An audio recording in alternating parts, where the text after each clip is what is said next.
during today's markup will be dispensed with by a traditional roll call vote. The first order of business is ratifying the new subcommittee roster. The clerks have distributed the roster electronically. I ask unanimous consent that the committee approve the appointments and assignments as shown on the roster. Without objection, the subcommittee roster is approved. I would also like to congratulate Representative Tim Burchett on his chairmanship of the DOJ subcommittee. I look forward to seeing what he will accomplish leading this subcommittee. Our next item for consideration is H.R. 7274, the Federal Acquisition Security Council Improvement Act of 2026. The clerk will please designate the bill. H.R. 7274, the Federal Acquisition Security Council Improvement Act of 2026, a bill to amend Title 41, United States Code, to make changes with respect to the Federal Acquisition Security Council and for other purposes. Without objection, the bill shall be considered as read and open for amendment at any point. Without objection, so ordered. The chair recognizes himself to offer an amendment in the nature of a substitute. The clerk will please designate the amendment. An amendment in the nature of a substitute to H.R. 7274 is offered by Mr. Comer of Kentucky. Without objection, the amendment is considered as read, and the substitute will be considered as original text for the purposes of further amendment. I now recognize myself for 5 minutes for a statement on the bill and the amendment. Foreign adversaries like the Chinese Communist Party have been using information technology and telecommunications equipment to infiltrate and exploit federal agency systems. Congress has worked to address this threat by passing legislation to prohibit federal agencies from purchasing or using technology from sources of concern. This includes legislation to prevent federal agencies from using telecommunications and video surveillance equipment, semiconductors, or drones provided by certain companies with ties to the Chinese Communist Party. In addition to these outright prohibitions, Congress also established the Federal Acquisition Security Council, or FASC. The FASC currently has the limited legal authority to recommend that agencies exclude certain sources from federal procurement processes or remove certain technologies from federal information systems. H.R. 7274, the FASC Improvement Act, would authorize FASC to issue binding removal and exclusion orders when directed by Congress. This new binding removal and exclusion order authority would complement and strengthen the existing authorities of the FASC to issue recommendations. And this new authority provides Congress a streamlined and standardized process for prohibiting federal agencies from buying or using a source of concern in the future. The FASC Improvement Act builds on 7 years of legislation addressing national security procurement risk by reforming established processes and expanding authorities. H.R. 7274 strengthens the governing structure of FASC by moving it into the Executive Office of the President and elevating FASC agency membership requirements. This bill expands FASC's focus to include emerging acquisition security threats more broadly and requires the FASC to proactively monitor and evaluate certain sources for risk. The bill also establishes a program office to provide the FASC additional operational, legal, and policy support it needs to draft and issue removal and exclusion orders. I'm also pleased that this bill incorporates best practices and lessons learned from recent government-wide procurement prohibitions, including due process considerations, national security exemptions, case-by-case waiver processes, and second-order prohibitions. This bipartisan bill provides the FASC with the teeth and resources it needs to protect the federal supply chain. I want to thank Representative Timmons and Representative Suberman for leading this critical legislation, which was crafted in close coordination with the Select Committee on the Chinese Communist Party. I urge my colleagues again to support this necessary and timely national security reform legislation, which passed the committee in a nearly identical form last Congress. I now recognize the ranking member for his opening statement. Thank you, Mr. Chairman. I support this bill as well. This bill would strengthen and improve the council which oversees supply chain security for the federal government. It helps us identify and exclude risky products or dangerous companies from the federal supply, and through a fair and rigorous process, of course, involving both Congress and the executive branch. It's a good bipartisan bill. The bill will protect our national security by keeping companies with links to hostile governments, those who steal our technology and illegal activity, out of our supply chain, while ensuring that we don't overreach or target companies unfairly with due process procedures. I'd like to thank the sponsor of this bill. It's bipartisan, and we support that. I yield back the balance of my time. The ranking member yields back. I now recognize the sponsor of the bill, Representative Timmons from South Carolina. Thank you, Mr. Chairman, and thank you to my friend and counterpart on the Military and Foreign Affairs Subcommittee, Mr. Subramaniam, for co-leading this important piece of legislation. As new technologies continue to transform the way the federal government delivers services and provides for our national defense, it is essential that we proactively, continually, and thoroughly counter efforts from malicious foreign actors like China that aim to infiltrate and exploit our information technology and communications equipment. Recognizing this, Congress created the Federal Acquisition Security Council, or in 2018, to coordinate how agencies respond to supply chain threats. However, over the past several years, Congress has had to step in multiple times to block agencies from buying or using risky technologies, such as Huawei during 5G implementation. Those actions have been necessary, but they have also shown that our current process is not working. When Congress is the faster option, the status quo must be cumbersome and fragmented, which is why my bill, the Federal Acquisition Security Council Improvement Act, enhances the authorities and operational support to ensure that it can achieve its mission. In doing so, the bill requires establishment of a program office within the executive office of the president to provide operational, legal, and policy support. The bill also ensures that it's reactive and accountable to investigating new threats by creating a streamlined process for Congress to designate sources of concern and requires investigation into these congressionally designated sources. Last Congress, a nearly identical bill passed unanimously and later passed the House with bipartisan support. My hope is to continue this bipartisan work to enable the executive branch to promptly act to protect the federal supply chain and agency information systems from nefarious technology influenced by a foreign adversary. I want to again thank Chairman Comer for including this consequential reform in the markup today, and thank my colleague, Mr. Subramaniam, for his partnership. I urge all of my colleagues to support the Federal Acquisition Security Council Improvement Act. And with that, Mr. Chairman, I yield back. Thank you. Thank you. Chair now recognizes Mr. Suberman, the Democrat sponsor of the bill. Thank you. Yes, and I too want to speak in support of HR 7274. I want to thank Congressman Timmons for introducing this bill and for his leadership. Foreign adversary influence in our information and communication technology systems are a huge risk. And unfortunately, we don't often see the vulnerabilities until it's too late. And so the FASC performs a critical role in protecting national security by removing high-risk vendors and products from the supply chain and stopping crises before they happen. This bill strengthens the FASC by moving it to the Executive Office of the President and establishing a program office to support their operations and broadening their authorities. I think this is really necessary, and this is a bipartisan goal that I think we can all get behind. So I encourage you to join me and Representative Timmons in supporting this bill, and I yield back. Gentleman yields back. Do any members seek recognition? Seeing none, the question is now on the amendment in the nature of a substitute. All those in favor signify by saying aye. Aye. All those opposed signify by saying no. In the opinion of the chair, the ayes have it, the amendment is agreed to. The question is now unfavorably reporting H.R. 7274 as amended. All those in favor signify by saying aye. Aye. All those opposed say no. Mr. Chairman, I request a recorded vote. Recorded vote is ordered as previously announced. Further proceedings on the question will be postponed. Our next item for consideration is H.R. 2985, the Modernizing Government Technology Reform Act. The clerk will please designate the bill. H.R. 2985, the Modernizing Government Technology Reform Act, a bill to amend Section 1078 of the National Defense Authorization Act for fiscal year 2018 to increase the effectiveness of the Technology Modernization Fund and for other purposes. Without objection, the bill shall be considered as read and open for amendment at any point. Without objection, shall order. The chair recognizes himself to offer an amendment in the nature of substitute. The clerk please designate the amendment. An amendment in the nature of a substitute to H.R. 2985 is offered by Mr. Comer of Kentucky. Without objection, the amendment is considered as read, and the substitute will be considered as original text for the purposes of further amendment. I now recognize myself for 5 minutes to speak on the bill. I support H.R. 2985, the Modernizing Government Technology Reform Act. The Technology Modernization Fund, or the TMF, was established by the bipartisan, Republican-led Modernizing Government Technology Act of 2017.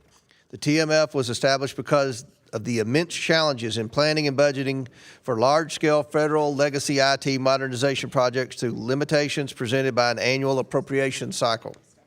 The TMF addresses this problem by acting as a self-sustaining funding mechanism to flexibly assist agencies with legacy IT modernization. Funding these projects is important because delayed IT modernization efforts create cyber risk and inefficiencies in government operations. TMF program operations in recent years, however, have strayed from the original congressional intent established by the bipartisan law Congress passed. In the Biden administration, the TMF did not consistently require agencies to repay their awards at a level that would allow the program to be self-sustaining as originally intended. This operational choice by the previous administration put a strain on TMF's resources and hindered its ability to help address future legacy IT modernization projects. This bill reforms the TMF to ensure repayment plans are properly negotiated and the agencies fully reimburse the TMF for all administrative costs incurred in support of this project. The Trump administration has taken steps to ensure the fund remains solvent into the future, but Congress must act to ensure these practices and prevent any future abuse. These reforms also provide Congress with new oversight mechanisms to ensure the fund remains focused on its mission to fix the most costly and risky federal IT systems across our government. I believe the bill before us is a smart reform. I urge my colleagues to support this bipartisan legislation, and I want to thank Representatives Nancy Mace and Chantel Brown, the leaders of the Cybersecurity, Information Technology, and Government Innovation Subcommittee, for their hard work drafting and championing this important reauthorization bill for the committee to consider here today. I now recognize the ranking member. Thank you, Mr. Chairman. I want to also support this bill. The federal government, of course, must ensure that our digital systems are secure, safe, and effective. Tech modernization was something I've always supported, including when I was mayor of my hometown. We know that better technology means that agencies work more efficiently and that assessing services or government data is easier for the public. The Technology Modernization Fund was established in 2017 as an innovative, self-sustaining funding model, allowing federal agencies flexibility to address current projects as it relates to IT and within the traditional budget cycle. I want to applaud Representative Brown and Mace for leading this important bill. It's a good bipartisan bill, and we support it. Ranking member yields back. I now recognize the chairman of the bill, the chairman of our Cybersecurity Subcommittee, Ms. Nancy Mace from South Carolina. Thank you, Mr. Chairman. The Modernizing Government Technology Reform Act is a culmination of years of work in the Subcommittee on Cybersecurity, Information Technology, and Government Innovation to bring the federal government into the 21st century. Every year, the federal government spends over $100 billion on IT systems, with a large portion of this money spent on maintaining outdated legacy systems. GAO has documented how efforts to modernize government technology are years behind schedule. Few examples: pilots, air traffic controllers, and other airport personnel currently communicate using systems that are in some cases more than 30 years old. Veterans' health records are currently stored in a system that is more than 30 years old. USDA maintains a system which is 41 years old. The EPA maintains a system which is 51 years old. And the Treasury maintains a system which is 59 years old, older than most people on this committee, Mr. Chairman. Maintaining these legacy systems is immensely costly, drives inefficiency in government, and makes executing the functions of the federal government more difficult. It's like seeing your family who could use Starlink and deciding you're better off with a dial-up. It's nonsensical, and the American people deserve better. The Modernizing Government Technology Reform Act would reauthorize the Technology Modernization Fund and its governing board, the Technology Modernization Board, through 2032, allowing long-term investments in tech modernization. The bill would also make crucial reforms to ensure technology modernization efforts are being done in a responsible manner by requiring the TMF be reimbursed at the level needed to ensure the fund is operational until it sunsets in 2032, and creates a new requirement that agencies reimburse administrative fees. Importantly, this bill also requires each agency to create an inventory of its legacy IT systems, a new oversight tool which will allow Congress to evaluate agency and government-wide priority items for legacy IT modernization, and to assess how well the TMF does in funding these projects. This is common sense legislation addressing a real area of concern in our government. These legacy platforms drive up costs, create inefficiencies, they're national security risks, and expose our government to major cyber risks and are in desperate need of modernization. It's my privilege to work with our late colleague, Jerry Connolly, on this bill over the last few years. Jerry was among one of the strongest supporters of Technology Modernization Fund and a good faith partner on this bill. I want to thank the ranking member, Chantel Brown, for continuing Mr. Connolly's work with me on this bill, and I'm hopeful together we can finally see this to its fruition, and I urge all my colleagues to support the bill. And I yield back. The gentlelady yields back. Thank you for your work on this bill. The chair recognizes the Democrat sponsor of the bill, Ms. Chantel Brown. Thank you, Mr. Chairman. I am honored to co-lead this legislation with Chairwoman Mace and continuing the work of our colleagues, Congressman Connolly. This legislation ensures that government efficiency delivers for the American people. Extending the Technology Modernization Fund is critical to ensuring federal agencies, many of which still rely on outdated IT systems, can modernize their infrastructure and defend against growing cyber threats. Continuing to pour resources into aging systems is costly, inefficient, and leaves our government unnecessarily vulnerable to hacks and security breaches. This is what good government looks like. I hope my colleagues will join me in supporting this legislation. Thank you so much, and with that, I yield back.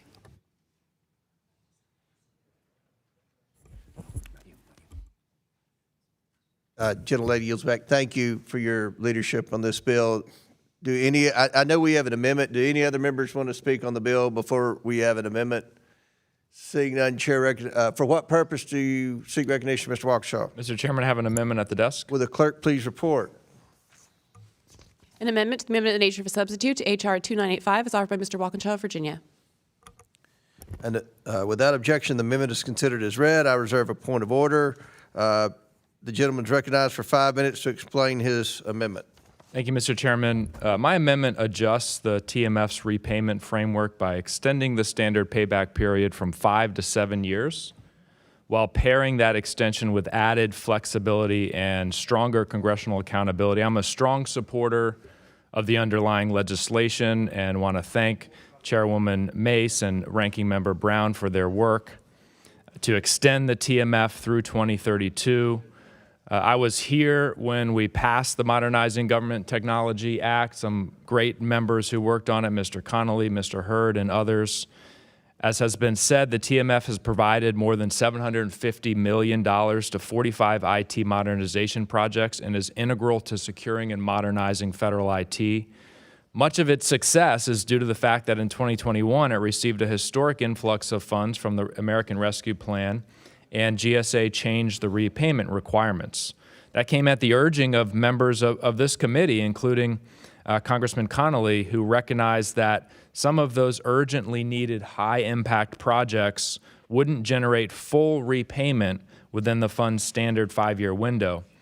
The purpose is to encourage agencies to undertake those large transformative projects that they're not incentivized to pursue through the normal appropriation cycle. And without a mechanism like TMF that works for agencies, they frequently defer critical IT upgrades because the costs can't be absorbed within a single budget year. The result, as we heard from Chairwoman Mace, is the accumulation of outdated systems that cost taxpayers more and pose serious cybersecurity risks. And many of those high-impact projects do have the potential to generate long-term cost savings for the taxpayers that would allow repayment. They often accrue over a longer time frame than when the bill is structured to dictate. 5 years is not always long enough. In fact, is often not long enough to realize the full cost savings for these projects. As of last year, GSA reversed some of the relaxed repayment policies that were implemented in 2021, and as we've heard, there were reasons for that decision. The fund had struggled to remain self-sustaining and has faced repeated challenges in this body securing annual appropriations. We do have to balance maintaining the fund's solvency with its original purpose, which is to incentivize agencies to take on the large modernization projects they would otherwise avoid, so that we no longer have 59-year-old IT projects. And look, it's one of the things that we don't do often around here, which is take a long-term view. What TMF does is give agencies the ability to spend $5 and return to the taxpayers $1 every year for decades, generating significant savings over time. And my goal with the amendment is just to raise this issue for discussion and for the committee's consideration. I really appreciate the majority staff and the chairwoman having this dialogue with us. As I said, my amendment would extend the repayment period from 5 to 7 years. It would pair it with additional accountability, requiring congressional briefings for the committees with oversight of the affected agency when projects experience significant delays or overruns. And I recognize it's not a perfect solution. There isn't one. And I do appreciate that the current version of the bill maintains the option for OMB to extend the repayment window past 5 years at their discretion. I hope they will do that when there are opportunities to get savings for the taxpayers. And I'll plan to withdraw the amendment, Mr. Chairman, but I did want to raise this topic for the committee's consideration and discussion and hope we can continue to have a dialogue on it. With that, I yield back. Gentleman yields back. Does anybody seek recognition on his amendment number 1? Seeing none, Mr. Waukesha, do you? Yeah, Mr. Chairman, I'm happy to withdraw the amendment number 1. The Walkinshaw amendment number 1 has been withdrawn. Now, for what purpose do you seek recognition, Mr. Walkinshaw? Thank you, Mr. Chairman. I have an amendment at the desk, Will the amendment clerk number please 2. report?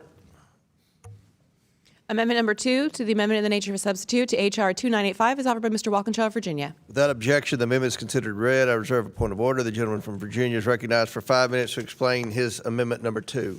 Thank you, Mr. Chairman. The goal of my amendment is to ensure that TMF funds are being used to modernize critical federal legacy IT projects. The current bill requires that the federal CIO create a prioritized list of legacy IT projects yearly based on input from agencies. My amendment would simply require GAO to report biannually and in tandem with other reporting requirements that are already in the bill on the extent to which TMF funds have been used to address those prioritized legacy IT projects. It would allow us to better understand whether the TMF is achieving its stated goals and give us additional tools to understand how well the federal government is or is not modernizing its critical federal IT systems. And with that, Mr. Chairman, I yield back. The gentleman yields back, and I'll just recognize myself for 5 seconds. I'm fine with the bill. I support the amendment, which would add a reporting requirement to GAO's biannual report to evaluate which priority modernization projects are being funded by the TMF. As a result, Congress will have additional information to assess the extent to which TMF is meeting congressional intent. So I support Waukesha Amendment number 2. Does any other member seek recognition on the amendment? Ranking member. I just want to briefly say I support this amendment, of course, from Representative Walkinshaw. It would require the GAO to evaluate the priority list of information technology projects developed by the administration in a report that's already required by this bill. It's common sense, it's good oversight, and I want to thank the author for the amendment. Yields back. Any other members seek recognition? Seeing none, the question is now on the amendment number 2 offered by Mr. Walkinshaw. All those in favor signify by saying aye. Aye. All those opposed say no. In the opinion of the chair, the ayes have it, and the amendment is agreed to. The question is now on the amendment in the nature of a substitute. All those in favor signify by saying aye. Aye. All those opposed, no. In the opinion of the chair, the ayes have it, and the amendment is agreed to. The question is now on favorably reporting H.R. 2985 as amended. All those in favor signify by saying aye. Aye. All those opposed say no. In the opinion of the chair recognizes Mr. Burleson. Mr. Burleson, do you seek a recorded vote? Thank you. I appreciate that. A recorded vote is ordered by Mr. Burleson from Missouri. As previously announced, further proceedings on the question will be postponed.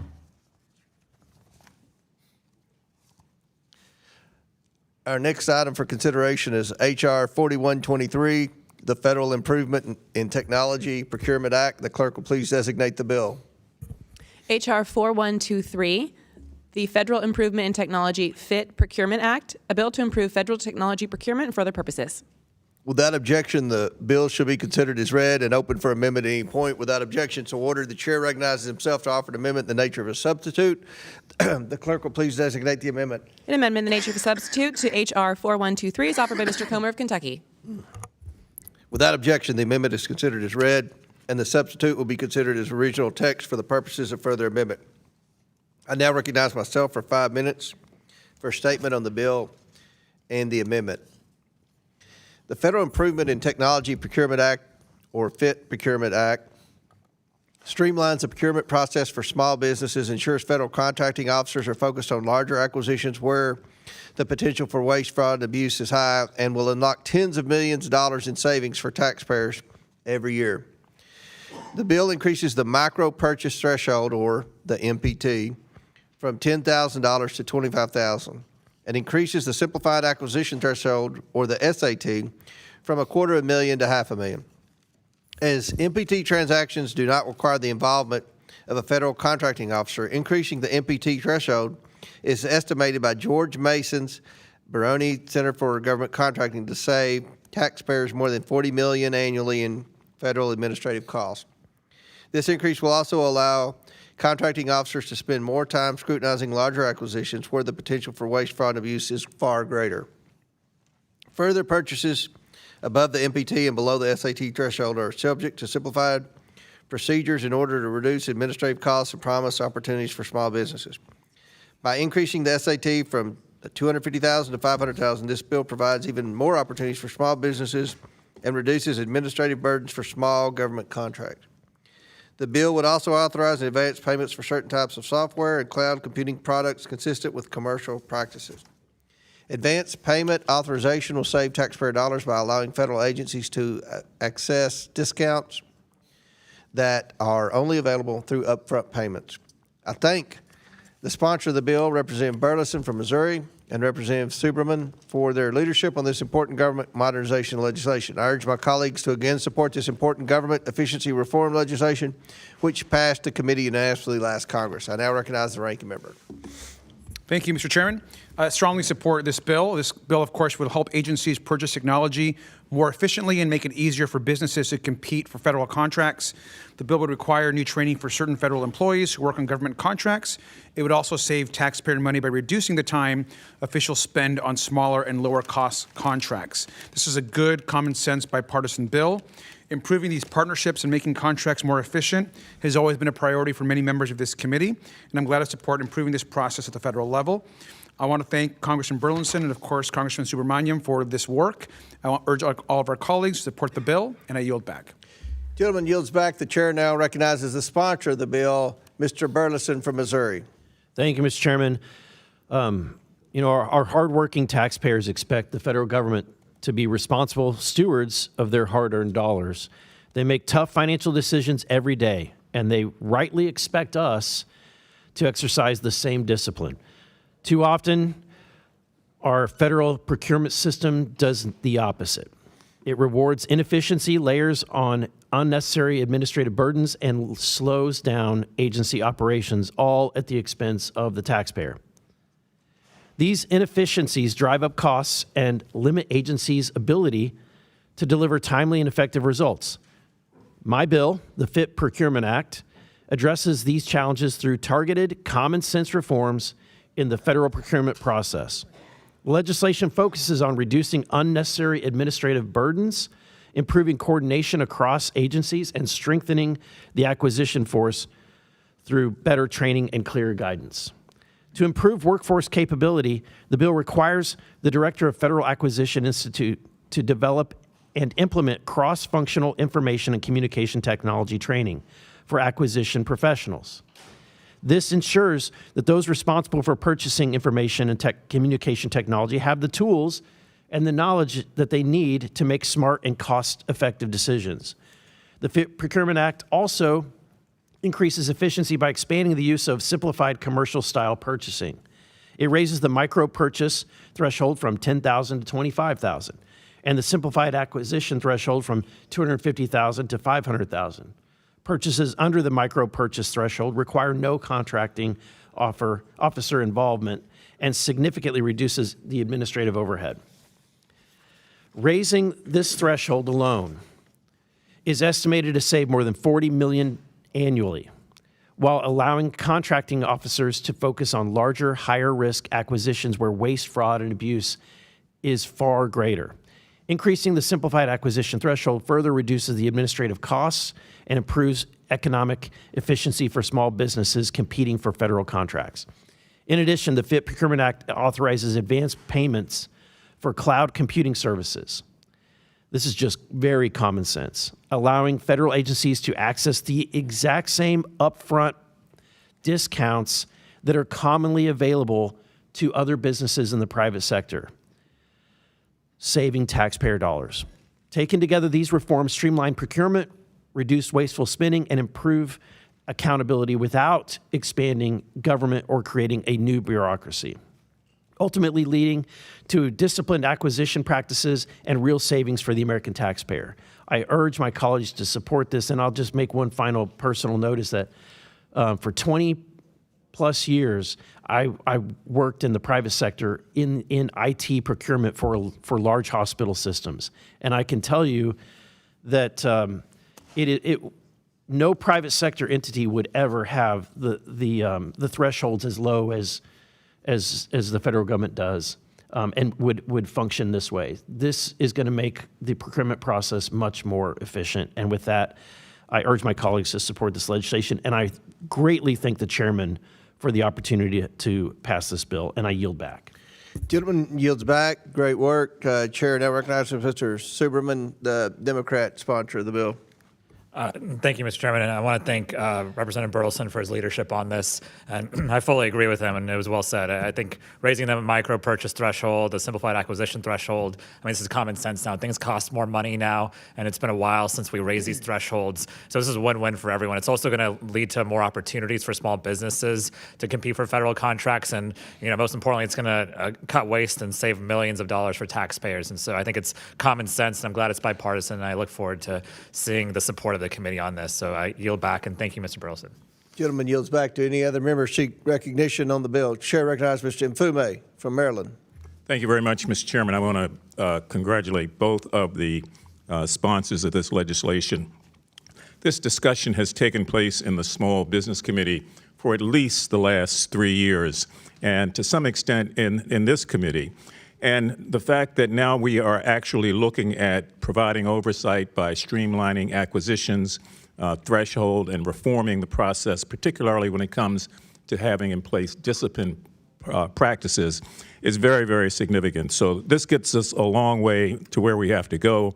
Again, I want to thank both co-sponsors for looking at this and for working through the process of bringing it before this committee. I yield back. Gentleman yields back. Do any other members seek recognition? Seeing none, the question is now on the amendment in the nature of a substitute. All those in favor signify by saying aye. Aye. All those opposed say no. In the opinion of the chair, the ayes have it and the amendment is agreed to. The question is now in favorably reporting H.R. 4123 as amended. All those in favor signify by saying aye. Aye. All those opposed say no. In the opinion of the chair, what purpose does Mr. Burleson seek recognition? I seek a recorded vote, Mr. Chairman. A recorded vote is ordered by the gentleman from Missouri. As previously announced, further proceedings on the question will be postponed. Our next item for consideration, what is that noise? Our next item for consideration is H.R. 7256, the Federal Workforce Early Separation Incentives Act. The clerk will please designate the bill. H.R. 7256, the Federal Workforce Early Separation Incentives Act, a bill to amend Section 3523 of Title V United States Code to increase the limit on voluntary separation incentives payments and for other purposes. Without objection, the bill shall be considered as read and open for amendment at any point. Without objection, so ordered.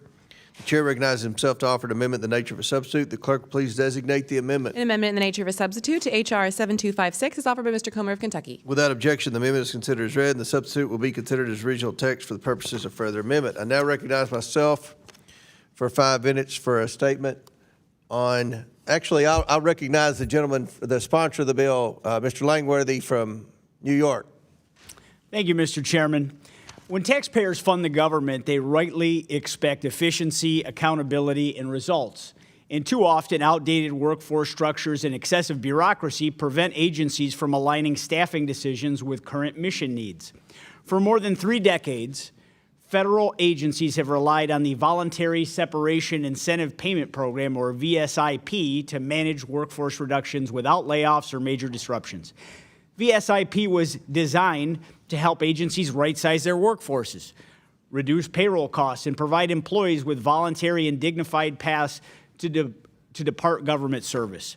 But for over 30 years, despite inflation, rising wages, and higher personnel costs, the maximum payout under VSIP has remained frozen at $25,000. What may appear fiscally responsible at first glance has in practice become a barrier to responsible workforce management in truly saving taxpayer dollars. This outdated cap has limited agencies' ability to offer competitive voluntary off-ramps.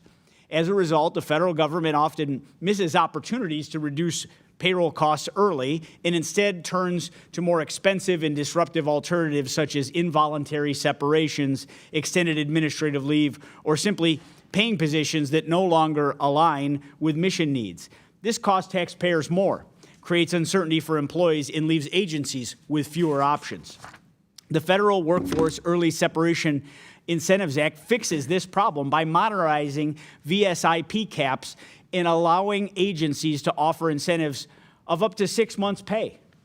By tying the incentive to earned income rather than an arbitrary dollar figure, the program would automatically adjust over time and once again function as an effective and competitive workforce management tool. By restoring the VSIP as a meaningful option, this legislation allows agencies to reduce payroll costs sooner and in a more orderly and predictable way. Just as important, this bill treats federal employees with dignity and respect. When agencies must downsize or restructure, providing a voluntary path forward gives employees greater control over their future. The bottom line is simple. My bill today helps agencies reduce costs responsibly, treats employees fairly, and provides a path to help right-size the federal workforce without unnecessary disruption. I urge my colleagues to support the Federal Workforce Early Separation Incentives Act, and Mr. Chairman, I yield back. Gentleman yields back. Chair recognizes Mr. Walkinshaw. Thank you, Mr. Chairman. I want to thank the gentleman for the bill. This is long overdue. As he noted, cap has not been increased since 1994, so the increase and future adjustments for inflation are appropriate. Thank you, Mr. Chairman. Gentleman yields back. I'll recognize myself to speak on behalf of the bill. The federal government bureaucracy often grows but rarely shrinks. Federal employees have certain workforce protections and job security expectations that would be unfamiliar to their private sector counterparts.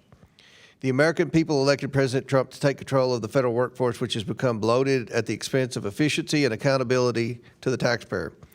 But President Trump's hamstrung by outdated federal law, which provides only limited tools to downsize agency employment roles.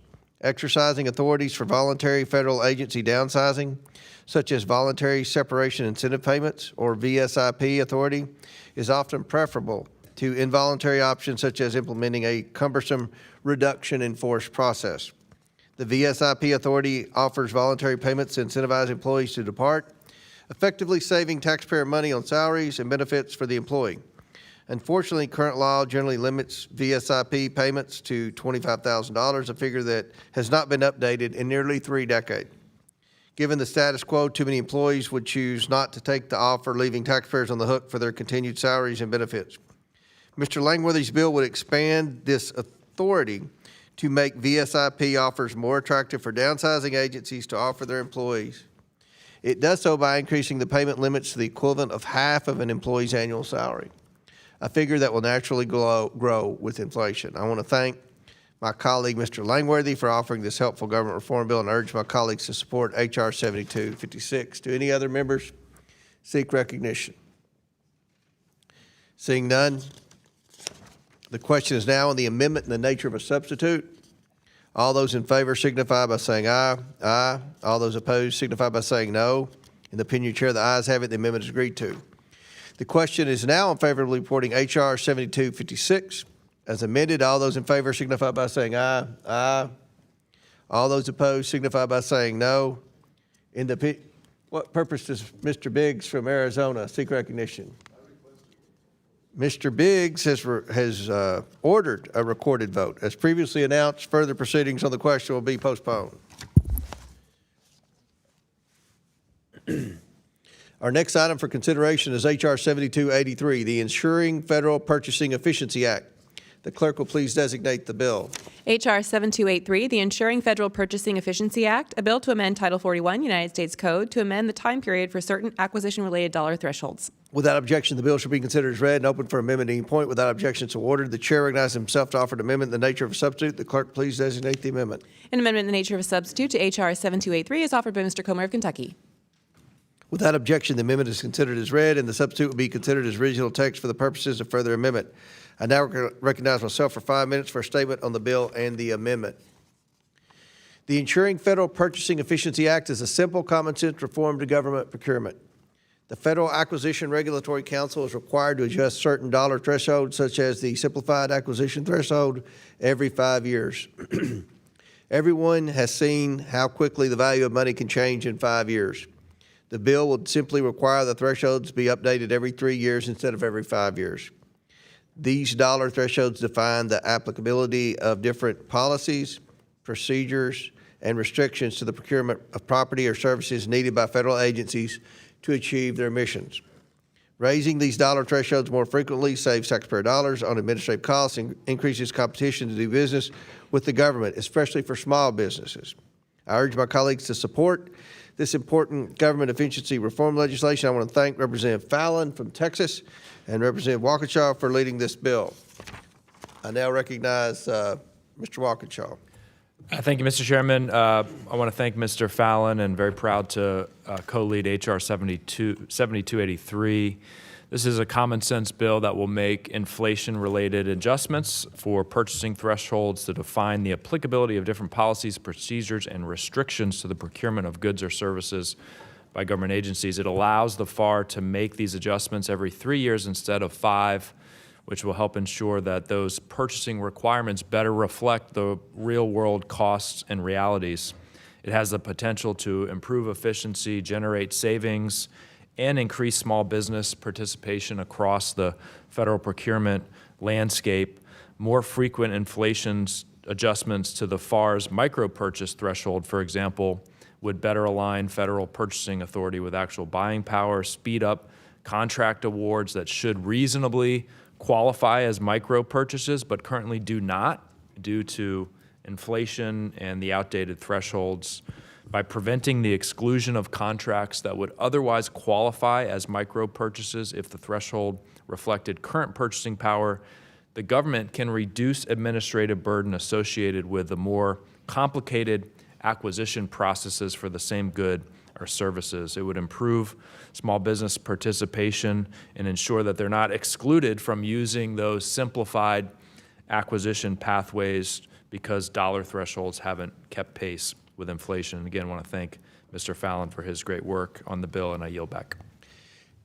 Tillman yields back. Do any other members seek recognition on this bill? Seeing none, the question is now on the amendment in the nature of a substitute. All those in favor signify by saying aye. All those opposed signify by saying no. In the opinion of the chair, the ayes have it. The amendment is agreed to. The question is now in favorably reporting H.R. 7283 as amended. All those in favor signify by saying aye. Aye. All those opposed signify by saying no. In the opinion, for what purpose does Mr. Higgins seek recognition? Do you request a roll call vote, Mr. Higgins? Roll call. All right. A recorded vote is ordered by Mr. Higgins from Louisiana. As previously announced, further proceedings on the question will be postponed. Our next item for consideration is H.R. 1118, the Value over Cost Act of 2025. The clerk will please designate the bill. H.R. 1118, the Value over Cost Act of 2025, a bill to amend Title 41 United States Code and Title 10 United States Code to provide best value through the Multiple Award Schedule program and for other purposes. Without objection, the bill shall be considered as read and open for amendment at any point. Without objection, so ordered. The chair recognizes himself to offer an amendment in the nature of a substitute. The clerk will please designate the amendment. An amendment in the nature of a substitute to H.R. 1118 as offered by Mr. Comer of Kentucky. Without objection, the amendment is considered as read, and the substitute will be considered as original text for the purposes of further amendment. I now recognize the sponsor of the bill, Mr. Donalds from Florida, for 5 minutes. Thank you, Mr. Chairman. Chairman, thank you for considering my bill, H.R. 1118, the Value over Cost Act. Also want to thank my co-sponsor on the legislation, Mr. Moskowitz of Florida. H.R. 1118 is a simple and common sense procurement reform that will modernize the federal procurement process. Currently, the GSA's multiple award schedule program awards contracts with respect to the lowest overall cost alternative. When procurement decisions prioritize the lowest overall costs, agencies risk durability and performance for short-term savings, leading to eventual higher costs. Contracting officers should have the authority to evaluate products with the best value in mind, including vendors with strong past performance and products that deliver consistent results. It's both fiscally wasteful and operationally inefficient to use taxpayer funds on low-quality products to cut costs that are prone to fail early or cost more to replace. Overall, my bill increases contractual flexibility and contracting competition, clarifies standards for acquisition stakeholders, maximizes the federal government's ability to procure modern technology, and helps the small business community by reducing regulatory burdens associated with federal procurement. In sum, I urge the members of this committee to vote in favor of this common sense and bipartisan piece of legislation to modernize the federal procurement procedures, and I yield back the balance of my time. Gentleman yields back. Chair recognizes Mr. Walkinshaw. Thank you, Mr. Chairman. Happy to support the bill. The GSA maintains a list of goods and services from multiple vendors at varying prices, which agencies can order, and this would provide a simplified process for agencies to acquire those goods and services and get discounts for bulk purchasing. And as Mr. Donalds noted, make clear that the government can approve contracts that consider quality and expertise alongside price, better known as best value contracts, help ensure that the federal government takes competitive bids, but also ensures that those vendors are reliable. It's a common sense bill, make sure the federal government spends its dollars more wisely while delivering for the American people. And I want to thank Mr. Donalds and Mr. Moskowitz for their work on the bill. I yield back. Gentleman yields back. I recognize myself for a statement. I support the Value Over Cost Act, which modernizes the General Services Administration's government-wide multiple award schedule program. GSA's multiple award schedule program is the federal government's most used contracting procedure for commercial products and services. Federal agencies rely on the multiple award schedule to purchase the best commercial products, services, and solutions at the best price. Currently, GSA is required to evaluate the lowest overall cost alternative when determining what will be available on the multiple award schedule. This requires a burdensome process which can actually lead to higher prices over time as contractors pass hidden administrative or ongoing support costs along to the federal government. Sometimes the lowest overall cost alternative process leads to some contractors not wanting to do business with the government at all. This bill allows GSA to consider awarding contracts based on best value instead of lowest overall cost alternative. By allowing GSA to choose to award contracts based on best value, this bill puts the multiple award schedule program on a level playing field with other acquisition procedures. This bill will maximize the federal government's ability to procure modern technology and help empower the small business community. I want to thank Representative Donalds from Florida for his leadership on the issue, despite his questionable co-lead on the bill, and I urge my colleagues to support this targeted government efficiency. Do any other members seek recognition? Seeing none, the question is now on the amendment in the nature of a substitute. All those in favor signify by saying aye.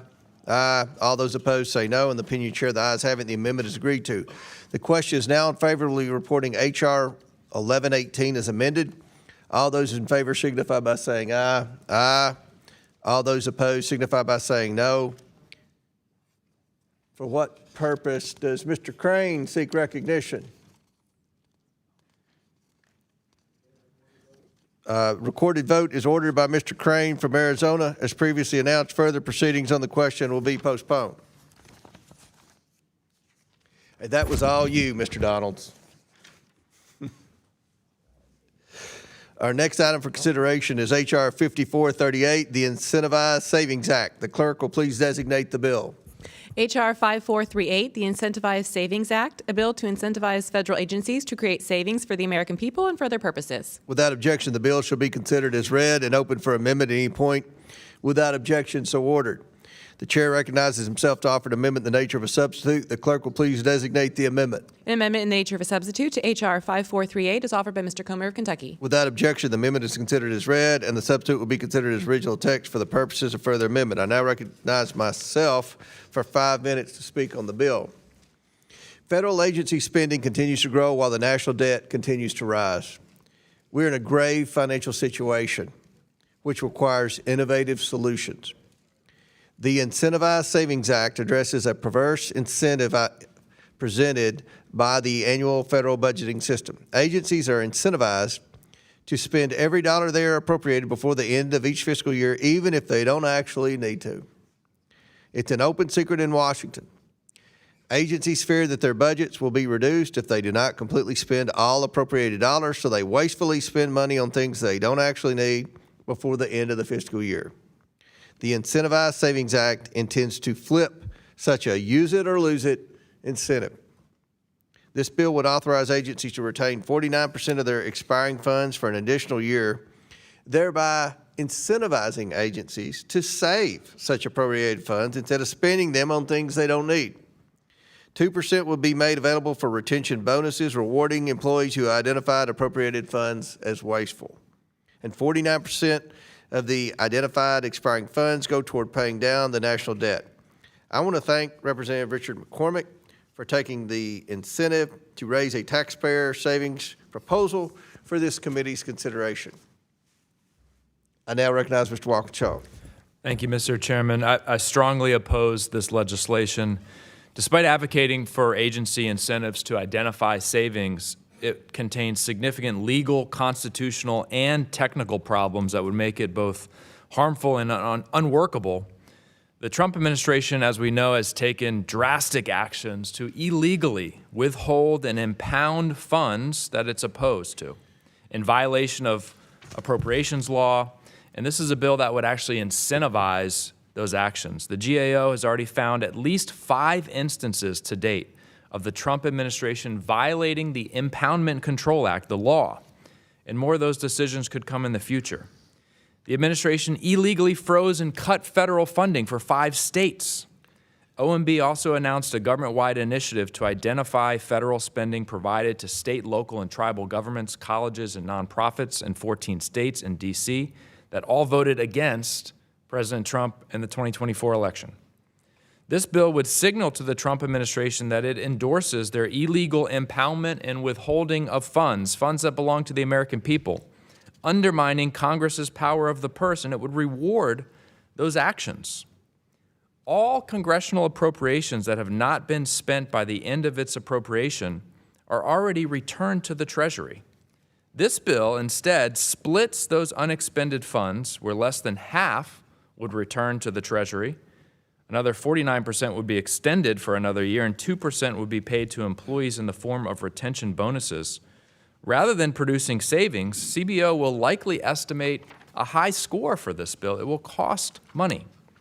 In addition, the bill contains a series of technical issues that would make it almost impossible to execute. I, like all Democrats on the Oversight Committee and the Congress, want federal agencies to identify savings and eliminate fraud, waste, and abuse in programs and activities wherever possible. And we have a number of good bipartisan bills today that will do that. Unfortunately, this bill would not. I urge my colleagues to oppose it, and I yield back. Gentleman yields back. Any other members seek recognition on this bill? Chair recognizes Mr. Wynn. Min? Yeah. Wynn. Thank you, Chair Comer. Appreciate the opportunity to speak. So last year, Ezra Klein wrote an op-ed. It was titled, "The Republican Party's NPC Problem and Ours." And the gist of that is that House Republicans, congressional Republicans, were very comfortable conceding authority to Trump, that they were acting as non-player characters, to use a video game term, and not expressing any agency in standing up for Congress's constitutional prerogatives. Our Article 1 authority is very clear that we have exclusive rights and authorities to appropriate money.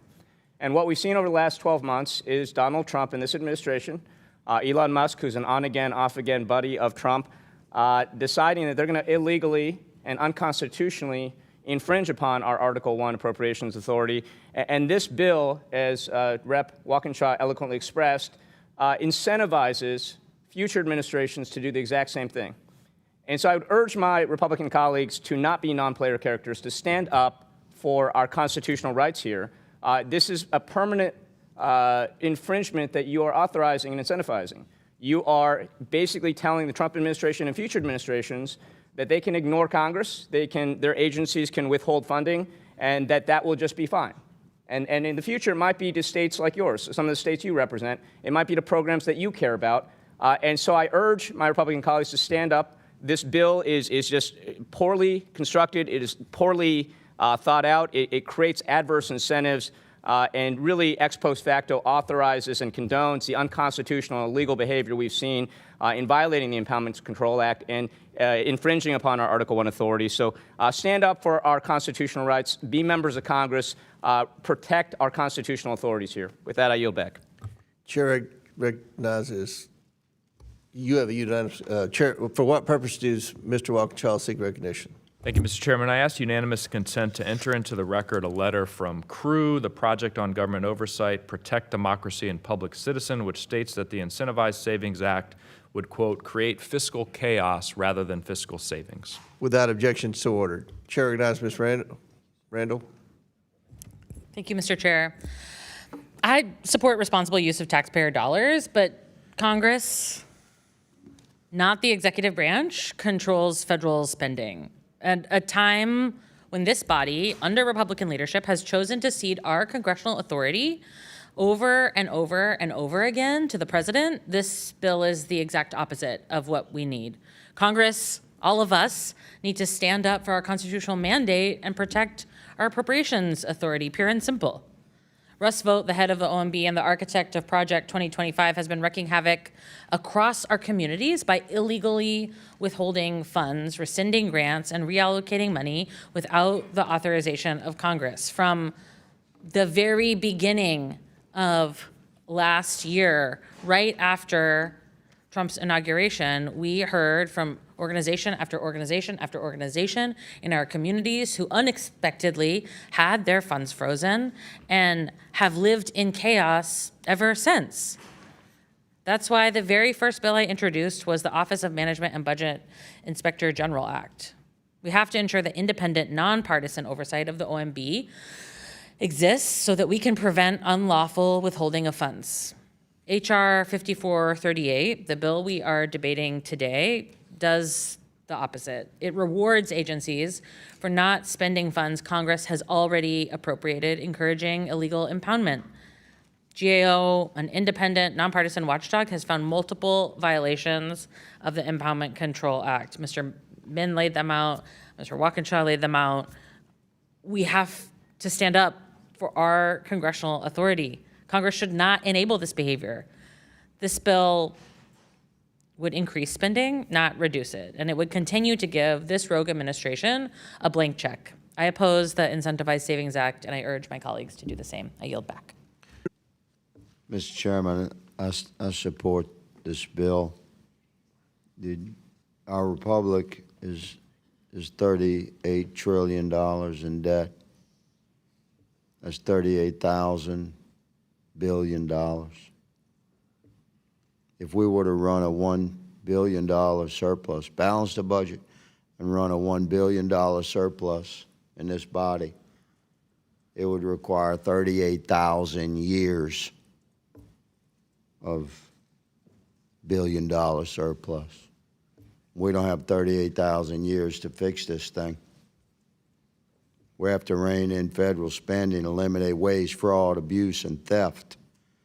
And constitutionally, under Article 1, Congress authorizes a project or an endeavor for the federal government and then funds through appropriations that authorized federal government action.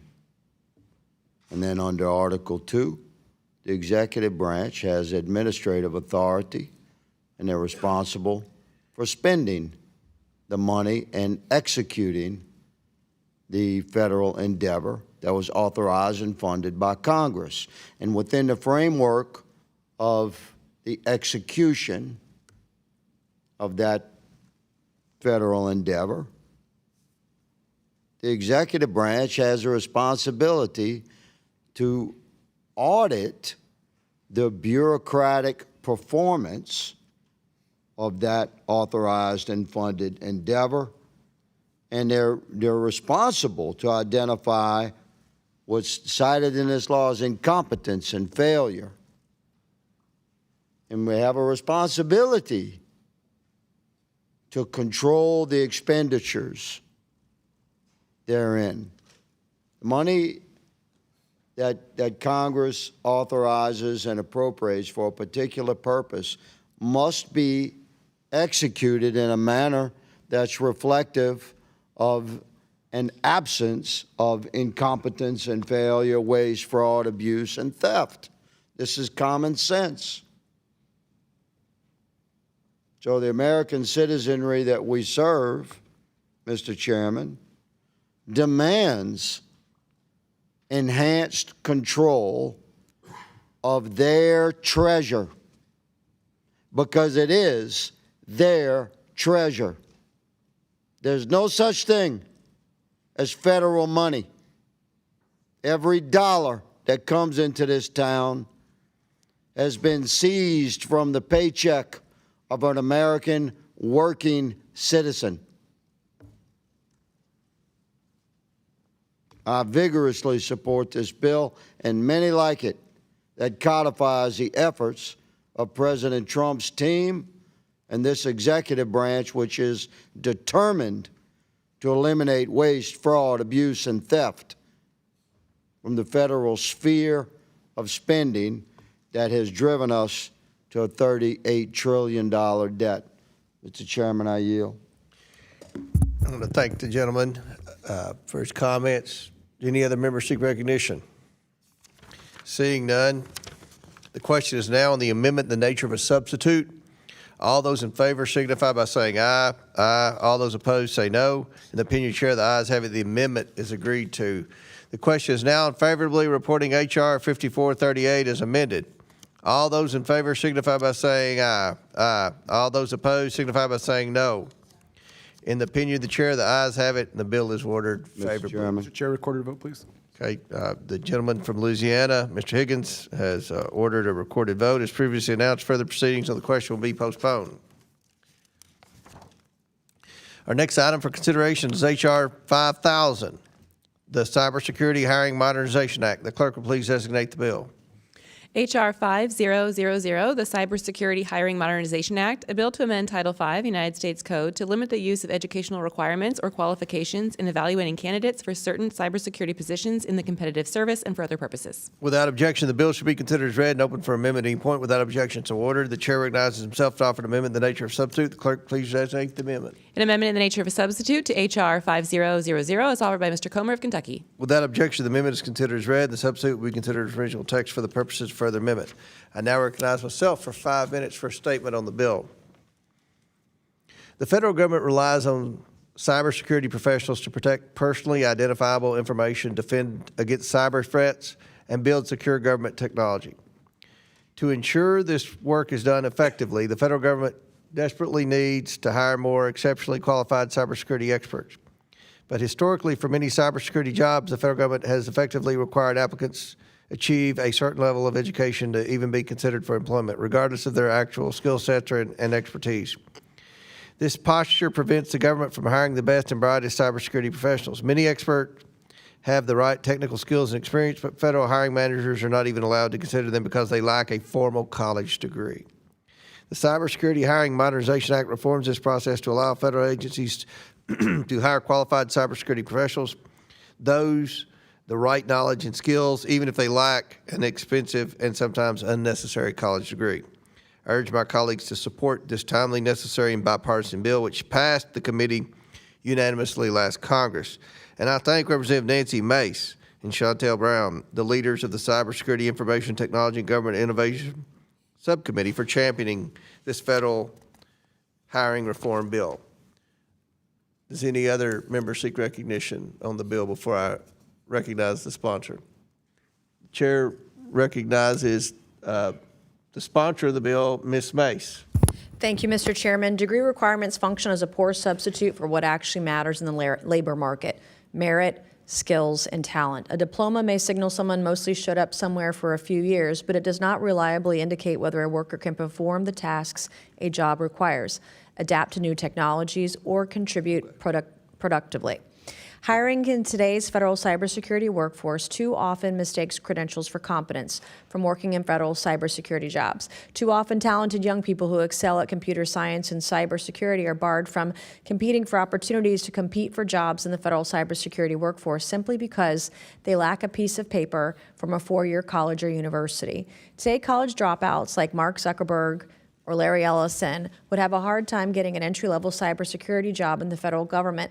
Countless private companies have recognized unnecessary degree requirements, don't serve the employee or employer, and have begun to phase out or entirely do away with degree requirements for many positions. This is why I introduced the Cybersecurity Hiring Modernization Act. This bill is an important step to tearing through the paper ceiling, preventing so many talented Americans from reaching their full potential. The Cybersecurity Hiring Modernization Act would eliminate the use of mandatory education requirements in hiring for federal cybersecurity-related positions unless they are legally required in the state or locality they are in.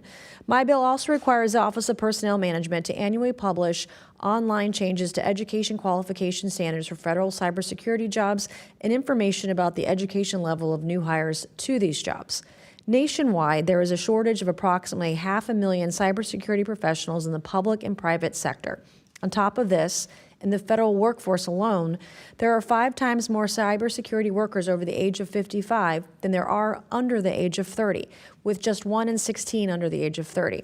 In the midst of a workforce shortage, and with the rapid evolution of technology, from quantum computing to artificial intelligence to the array of advanced cyber threats, it is of great concern so much of the federal cybersecurity workforce is nearing retirement. This bill would help the federal government attract top cybersecurity talent at a time when it needs it more than ever, safeguarding our nation's critical infrastructure and national security from malign actors. I want to thank the ranking member, Shontel Brown, for partnering with me on this bill to help to tear up the paper ceiling, holding back very talented and qualified Americans. And I urge all members to support this bill, and I yield back. Gentlelady yields back. Chair recognizes the ranking member. Thank you, Mr. Chair. Oh, yeah. Oh, yeah. Who? We'll recognize the co-sponsor. I of the will bill. yield Yeah. to. I will yield to the ranking member of the committee. I'm happy. I just want to. Look, Mr. Chairman, I just wanted to support the bill. I mean, this bill is really good, common sense. The bill is also something that actually makes the federal government more attractive, competitive. It's great, of course, for cybersecurity professionals and improves our nation's cybersecurity defenses. I want to thank Representative Brown and Representative Mace for their work on this bipartisan legislation, and happy to support it. I yield back. Gentleman yields back. Chair now recognizes the sponsor of the bill, the ranking member of the Cybersecurity Subcommittee, Ms. Brown. Thank you. My apologies again. Thank you, Mr. Chairman. Thank you, Ranking Member. I am proud to co-lead this important legislation with Chairwoman Mace. This common sense bill will help the federal government hire the talented people it needs to keep the nation's cybersecurity safe. This bill does not lower the qualifications, but instead recognizes educational experience is not one size fits all, and in a field like cybersecurity, real-world expertise is critical. This legislation lowers barriers to entry and opens the door for capable, diverse candidates to enter the cyber workforce. It will help level the playing field for veterans, community college graduates, career changers, and people who have had non-traditional educational pathways like myself and Representative Mace. I thank Representative Mace for her leadership on this, and I hope my colleagues will join me in supporting this legislation. And with that, I thank you and yield back. Gentlelady yields back. Any other members seek recognition? Seeing none, the question is now on the amendment, the nature of a substitute. All those in favor signify by saying aye. Aye. All those opposed say no. In the opinion share, the ayes having the amendment is agreed to. The question is now in favor of reporting H.R. 5000 as amended. All those in favor signify by saying aye. Aye. All those opposed say no. Mr. Chairman, before you ask a recorded vote, please. A recorded vote is ordered by Ms. Mace from South Carolina. As previously announced, further proceedings on the question will be postponed. Our next item for consideration is H.R. 7265. Oh, yeah. The clerk will please designate the bill.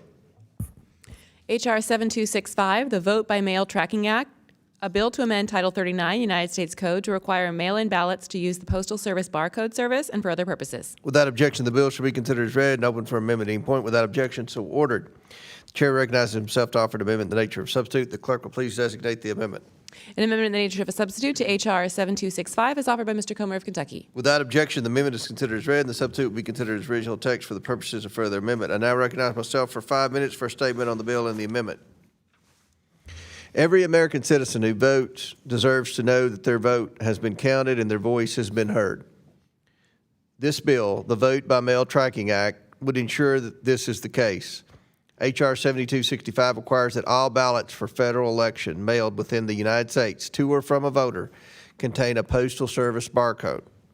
This barcode will allow voters to track the status of their ballot in the U.S. Postal Service system, allowing voters to know in real time when their ballot is received by the Postal Service, when it is in transit, and when it has arrived at their election authority. Beyond a Postal Service barcode, the bill requires a ballot to meet other requirements, including utilizing Postal Service's envelope design standards in order to be considered mailable. Additionally, the ballot must include the official election mail logo and any future logo the Postal Service establishes for ballots. If a ballot does not meet these requirements, it cannot be mailed. Don't get me wrong, I encourage every citizen who wishes to vote in person on Election Day to do so. But many people choose to vote by mail. This is a reality we must recognize, and the U.S. Postal Service has delivered nearly all election mail on time in recent years. According to the Postal Service, over 97% of election mail was delivered on time for the 2024 midterm election, according to the Inspector General of the Postal Service. But without safeguards, bad actors could attempt to influence our election. We must take election security seriously and account for the fact that a significant number of Americans choose to cast their ballot by mail. This bill is common sense, bipartisan response to rising levels of mail-in voting nationwide. I want to thank my colleagues, Representative Mfume and Government Operations Subcommittee Chairman Pete Sessions, for their work on this important legislation, which passed the House in identical form last Congress under suspension of the rules. I encourage all my colleagues to support this important election integrity bill. I now recognize the ranking member. Thank you, Mr. Chairman. I also support this bill. We know that voting by mail is incredibly safe, reliable, and critical to our democracy. The U.S. Postal Service delivered nearly 100 million mail-in ballots in the 2024 primary and general elections, with nearly one-third of voters choosing to vote by mail. In the 2026 election, millions of Americans will cast their ballot by mail. We can always do more to increase confidence and security. The Vote by Mail Tracking Act would require every mail-in ballot to contain a unique barcode and an official election mail logo. This will make it easier for voters and election officials to track ballots. The bill would also require mail-in ballots to meet specific Postal Service guidelines, making it easier for the Postal Service and election officials to sort, track, and verify the authenticity of mail-in ballots. This is bipartisan, it's common sense legislation, and would make sure that voters can confirm their vote when counted. I'd like to thank Representatives Mfume and Sessions for their work on this bipartisan legislation, and I urge all of our colleagues to support this bill, and I yield back. Ranking member yields back. Chair recognizes the sponsor of the bill, Mr. Mfume from Maryland. Thank you very much, Mr. Chairman. I want to thank you and the ranking member for bringing this Vote by Mail Tracking Act back before the committee today. And I also want to thank my friend and the chair of the Government Operations Committee, Pete Sessions, for co-leading this legislation again, as well as the 9 other members of this committee who have co-sponsored the bill. Simply put, and I'm going to be just a little deliberately redundant, the Vote by Mail Tracking Act requires that voters who choose to cast their ballots by mail can then track those ballots and have confidence that they are delivered securely and counted. The bill requires mail-in ballot envelopes, as you stressed, to include a legally certified UPS barcode, meet Postal Service design standards, and display the official election mail logo. More than 47 million Americans, about 30% of all voters, voted by mail in the 2024 election. This legislation provides that those voters will have greater visibility into the ballot processing system. It will also strengthen their confidence in our elections for voters of all parties and helps the Postal Service deliver ballots more efficiently, easing election administration for state and local officials. We believe this is a common sense bipartisan reform package that first surfaced in the last Congress. As some of you in this committee know, this bill was approved in the last Congress by a vote of 396 to 6, and was, of course, approved unanimously as well by this committee. So I would urge my colleagues to support the Vote by Mail Tracking Act. I want to thank you again, Mr. Chairman and Ranking Member, for your support, and Mr. Sessions in his absence. I yield back. The gentleman yields back. Before I recognize Ms. Simon, I have to always point out, Mr. Mfume, I appreciate the good working relationship that you and Mr. Sessions have and the good work that you all do on the Government Operations Subcommittee. Appreciate that. Chair recognizes Ms. Simon. Thank you, Chair, and thank you, Ranking Member Garcia. I really am excited about us moving this piece of legislation through. I'm proud to support the Vote by Mail Tracking Act and thank Congressman Mfume and Sessions for their leadership and insight to move this forward this Congress. This bill would help voters track their mail-in ballots and require all mail-in ballot envelopes to have the USPS barcode, which, and has been already stated, is extremely important to help voters track where their ballot is. Voters should be able to rely on the premise that when they perform their sacred duty of voting, that their vote will be carefully tracked. Improving transparency and in the vote by mail process is essential for all voters who choose to vote this way, but especially for voters with disabilities. And so much has been said about how important this bill is, and we're really excited for it to hit the floor. But just for a second, if you can imagine yourself living in Middle America, or frankly, even in parts of my county, Alameda County, where transit is hard to find, or you have to wait for 2 hours, 3 hours for paratransit to get to your voting space, you'd know how important this bill is, not only to uphold vote by mail, but to ensure the efficacy in the process, whether you use a wheelchair, or whether you're visually impaired, or you have intellectual disabilities. We know that vote by mail is a critical component for you to be able to express your God-given right to vote. And I just want to thank, again, the authors of this bill for acknowledging our disabled Americans who have been extraordinarily, oftentimes ignored in the process of lifting up their democracy. And with that, I'll yield the rest of my time. I am in deep support. Thank you. The lady yields back, and I meant to do this on H.R. 1118, but I ask unanimous consent to enter into the record a letter of support from the Center for Procurement Advocacy for H.R. 1118. Without objection, so ordered. Any other members seek recognition? Ms. Randall. Thank you so much, Mr. Chair. I'm also speaking in strong support of this policy. Nearly every Washingtonian votes by mail and has been doing so safely and securely for over a decade. Voting by mail is not an experiment. It's our lived reality in Washington and Oregon and so many other states. And it's been critical to ensuring that all U.S. citizens can participate in our democracy. And for so many of my constituents, so many Americans proudly serving their country overseas, it is essential for them to be able to participate in our democracy. This bill ensures that when a voter mails their ballot, they can track it every step of the way, something that most counties in Washington already do, and that all Americans have gotten really used to, from ordering Domino's Pizza to tracking an Amazon order. Like, if you can functionally track things in other aspects of your life, why wouldn't you be able to track it with your very important sacred ballot? No one should have to worry whether their ballot made it back to the election officials. No one should be left guessing whether their vote was counted.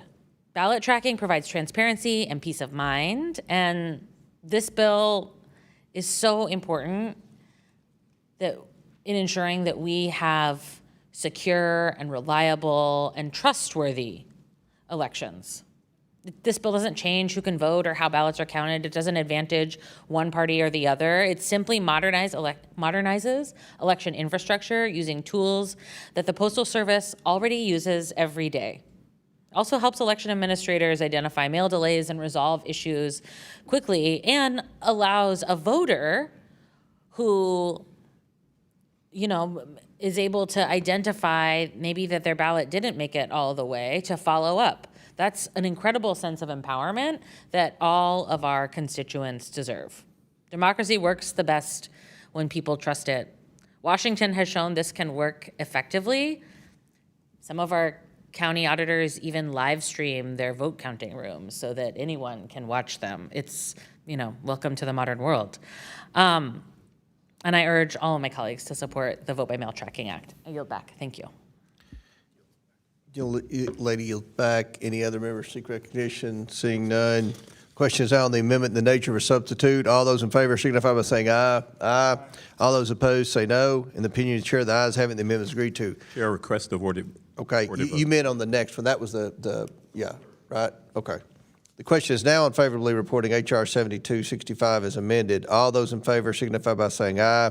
All those opposed signify by saying no. To the gentleman from Maryland, Mr. Mfume has ordered a recorded vote. As previously announced, further proceedings on the question will be postponed. Pursuant to the previous order, the chair declares that the committee in recess, subject to the call of the chair. We plan to reconvene at 2:45. The committee stands in recess.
The committee will come to order. We're going to go ahead and get started. I know there are a few members coming in. We said 2:45. It's 2:50, and we have votes in a minute. But before we start with the votes, we have a couple of announcements that the ranking member and I want to make. First of all, I want to recognize we did at the start, but also say again, since we have more people in attendance now, I want to recognize Tim Burchett and congratulate him for being the new chairman of the DOJ subcommittee. Now Tim Burchett's in charge of complaints. If anybody has any complaints, they can take them up with Tim Burchett. So congratulations. I'll yield to the ranking member. Thank you. Thank you, Mr. Chairman. Yeah, I just want to also add, and look, we're going to have an opportunity at a later time to actually celebrate her work and her legacy. And so that's not what's happening now, but this is our first meeting as a committee since we've had the announcement for our incredible Congresswoman Norton, that is going to be retiring, of course, from the Congress. And I just wanted to just add on behalf of us that we're looking forward to celebrating you in the weeks and months ahead, which we're going to do. But for those that may not know, Congresswoman Norton has served the district for over 30 years, over 30 years, 34 as Kwesi just reminded me of. And long before that, as an advocate, a teacher, an educator, an activist, an organizer, and an incredible person and a scholar, obviously, of all the work that you've done. Also want to add, and I think it's important to note for those of us that are newer to Congress, that we do view you as one of the key figures in whether it relates to issues around civil rights, the leader of statehood, and you are a true giant in the work of Congress. We respect you, we honor you, and we look forward to uplifting your work and your legacy, not just now, but a lot of special things ahead in the many weeks and months ahead as you serve out the rest of this incredible term. And so we just want to thank you, Eleanor, for everything.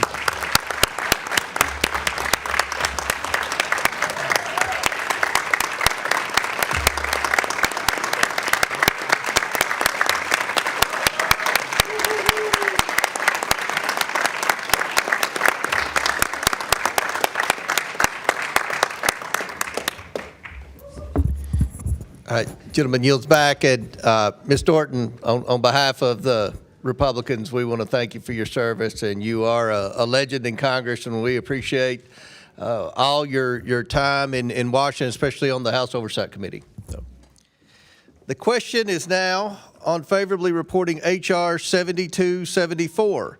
Members will record their votes using the electronic voting system. The clerk will now open the vote on favorably reporting H.R. 7274, sponsored by Representative Timmons.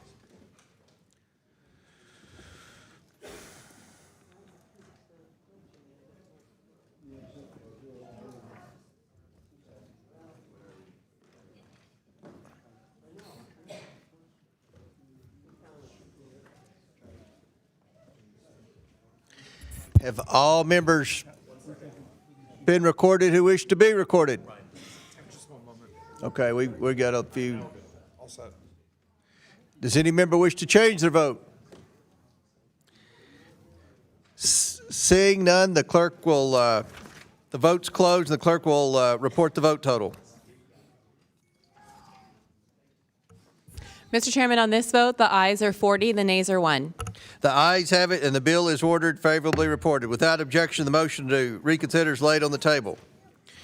The question is now on favorably reporting H.R. 2985.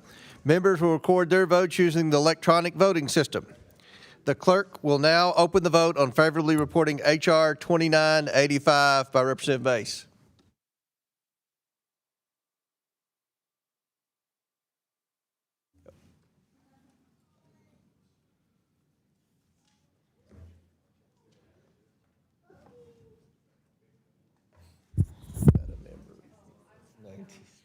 She's one.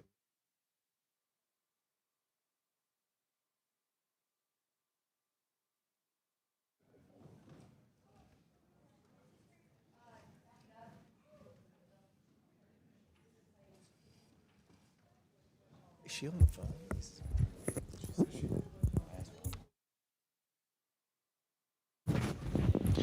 I held it open just for you, sir.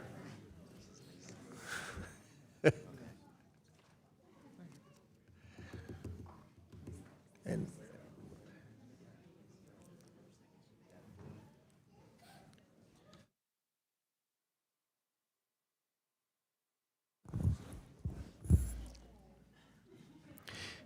have all members been recorded who wish to be recorded? Does any member wish to change their vote?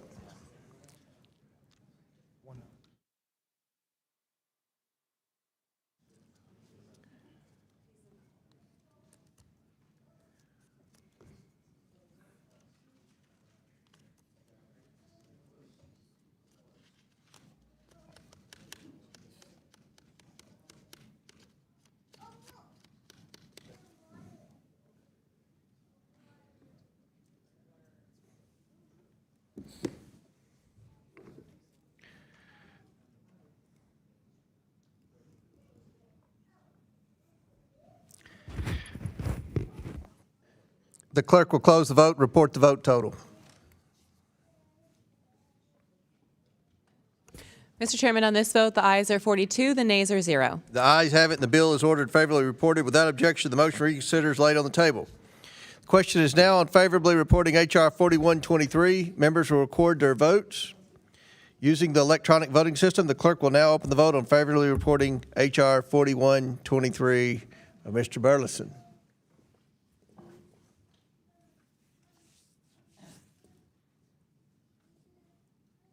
Have all members been recorded who wish to be recorded? Does any member wish to change their vote? The clerk will close the vote, report the vote total. Mr. Chairman, on this vote, the ayes are 42, the nays are 0. The ayes have it, and the bill is ordered favorably reported. Without objection, the motion reconsidered is laid on the table. The question is now on favorably reporting H.R. 7256. Members will record their votes using the electronic voting system. The clerk will now open the vote on favorably reporting H.R. 7256 by Mr. Langworthy.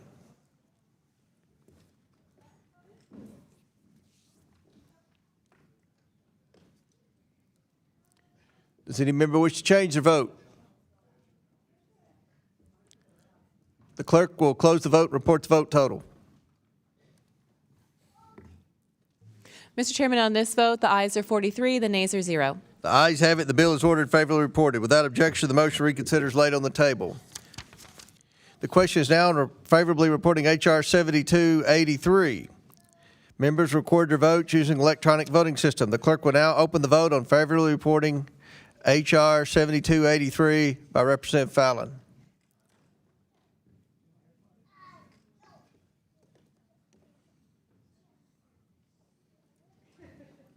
Have all members voted? Does any member wish to change the vote?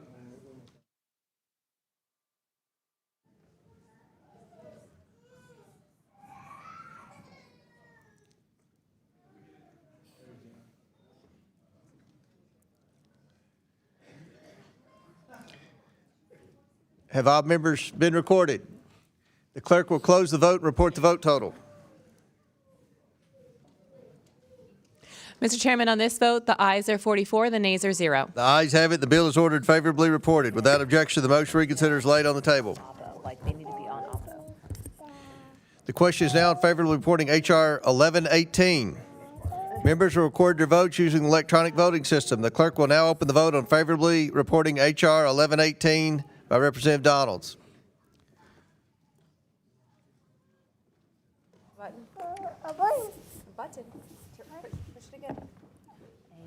Have all members been recorded who wish to be recorded?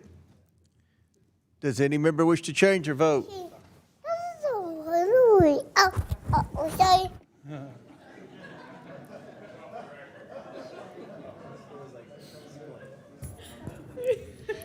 The clerk will close the vote and report the vote total. Mr. Chairman, on this vote, the ayes are 44, the nays are 0. The ayes have it. The bill is ordered favorably reported. Without objection, the motion reconsidered is laid on the table. The question is now on favorably reporting H.R. 5438.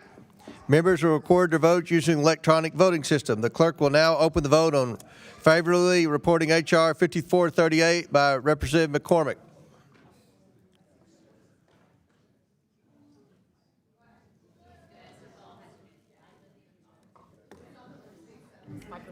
Yeah, I've heard worse. Have all members been recorded who wish to be recorded? Does any member wish to change their vote? The clerk will close the vote and report the vote total.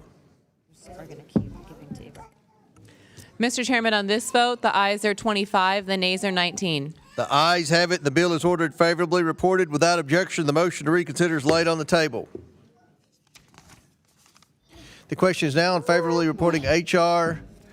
5000. Members will record their votes using electronic voting system. The clerk will now open the vote on favorably reporting H.R. 5000, sponsored by Representative Mace.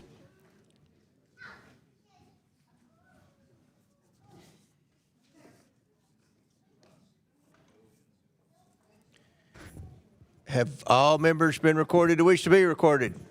I think we've got a couple. The clerk will close the vote and report the vote total. Mr. Chairman, on this vote, the ayes are 44, the nays are 0. The ayes have it, and the bill is ordered favorably reported. Without objection, the motion to reconsider is laid on the table. The question is now on favorably reporting H.R. 7265.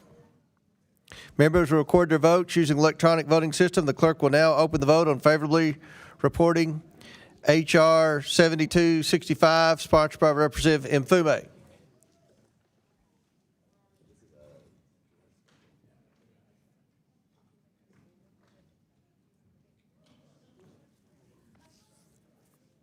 Have all members been recorded who wish to be recorded? Does any member wish to change their vote? The clerk will close the vote and report the vote total. Mr. Chairman, on this vote, the ayes are 43, the nay is 1. The ayes have it. The bill is ordered favorably reported. Without objection, the motion to reconsider is laid on the table. Pursuant to notice, I now call up the following en bloc postal naming bills which were distributed in advance on this markup. HRs 6020, 6808, and 6995. Without objection, the bills are considered read. If any member would like to speak on any of the measures, they may do so now. Does any member wish to be heard? Seeing none. The question is now in favorably reporting the en bloc package. All those in favor signify by saying aye. Aye. All those opposed say no. The opinion chairs, the ayes have it. The en bloc measures are favorably reported. Pursuant to House Rule 11, Clause 2, I ask that committee members have the right to file with the clerk of the committee supplemental, additional, minority, and dissenting views without objection. Additionally, the staff is authorized to make necessary technical and conforming changes to the committee print, subject to the approval of the minority. Without objection, so ordered. If there is no further business before the committee, without objection, the committee stands adjourned. Hey.